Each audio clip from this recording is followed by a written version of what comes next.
প্রিয় দর্শক মণ্ডলী, এই তাবিজটি তাদের জন্যে যারা সবসময় রোগের মধ্যে ভুগছেন, বিমারের মধ্যে ভুগছেন, ওষুধ পানি খাচ্ছেন, কোনো কাজ হচ্ছে না, তাহলে বলবো এই তাবিজটি একবার ট্রাই করে দেখতে পারেন।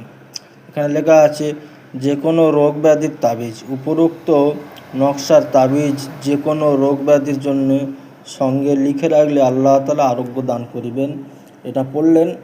আচ্ছা, তাবিজটি মূলত এই পাতায় আছে, এই যে দেখতে পাচ্ছেন। এই তাবিজটি যদি লিখে সঙ্গে রাখা যায়, আল্লাহর রহমতে বিমার শেফা হবে, অর্থাৎ রোগ আরোগ্য লাভ করবে। স্ক্রিনে দেখতে পাচ্ছেন প্রথম ছকের মধ্যে লেখা আছে 1 2 8 6 9 5।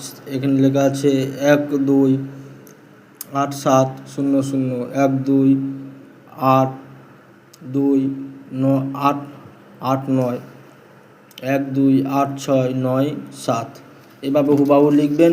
সুন্দর করে লিখে আপনি সঙ্গে রাখলে আল্লাহর রহমতে রোগ থেকে মুক্তি লাভ করবেন।